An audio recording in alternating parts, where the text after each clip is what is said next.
Well, I've been waiting to do a Batwoman review for a couple of weeks now. I was tempted to do it with the first episode, but really you need a couple of episodes under your belt to try to get a feeling for this new season 2 of Batwoman. So we're going to look at it briefly here this afternoon.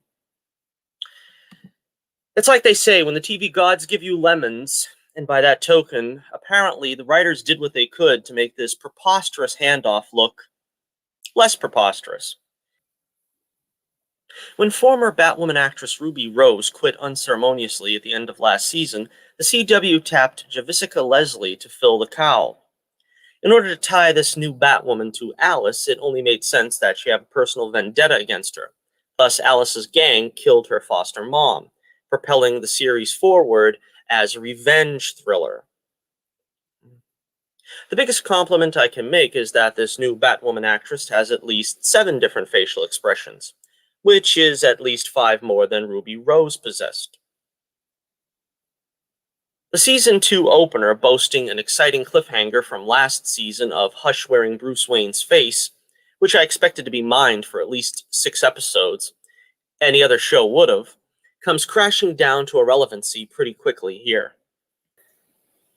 Kate is missing and presumed dead, which causes a rift between Mary and Luke, as Mary seems all too eager to let Ryan take Kate's place as Batwoman, while Luke sees Ryan as little more than a placeholder until Kate's eventual return.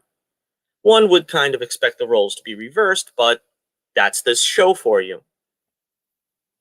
Doug Ray Scott, who, God bless the man, looks like he wishes he were anywhere else but this show, gives the impression of a man who's praying for the show to make it to syndication numbers before he's killed off for those sweet, sweet residual checks. Skipping episode 2, which I barely remember anything of, we move on to episode 3. I feel like I missed an episode here, or a whole bunch of episodes, or hell, an entire season with this episode. Okay, so apparently they just decided to transfer Sarah Lance's origin story over to Alice. Last I remember, she spent 15 years growing up in the house that hell forgot. Now it's revealed that she was actually swept up at some point by the Queen of the Amazons. No, not those Amazons. Taught all their precious secrets before leaving the fold against their wishes. Only difference being that Alice isn't revealed as being the Amazon Queen's former girl toy. Oh, who am I kidding? Not yet. In the meantime, it's downright precious how they're determined not to make the mistake of making Ryan the Mary Sue that Kate was. She started to make Ralph Hinckley look almost competent by comparison. The new Zaz is pretty good, considering I never liked the character to begin with. At least seeing him make a tally cut is something I don't think we ever saw in live action before. Moving on to episode 4, first of all, does this show's showrunners have a mad fixation on child endangerment or something?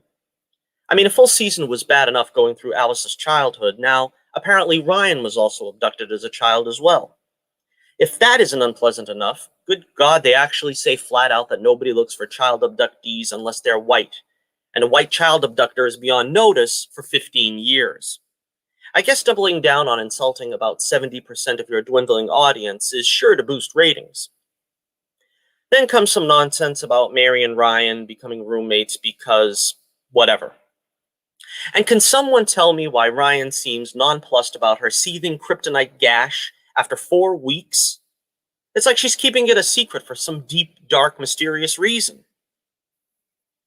Meanwhile, Alice, aka my sole reason for subjecting myself to this travesty, okay, between her and Harley, I guess I have a type, spends the episode bantering with Kate's bland but hot cop former flame Sophie and raiding her fridge, which is still the most interesting part of the episode. To her credit, she comes right out and admits that she wants to find Kate so she can kill her. I actually like a baddie that's so forthright in their villainy. Anyway, we get a brief flashback of Alice ogling some hunky guy on Amazon Island, which made me retch a bit. They're still dangling that carrot of Kate being alive, and brother, they ought to rip that band-aid off, but quick. I don't know that they're hoping Rose will return at some point to offer closure, or they're just afraid that a Mary Sue will be seen failing, or that they just can't bring themselves to kill off a gay character.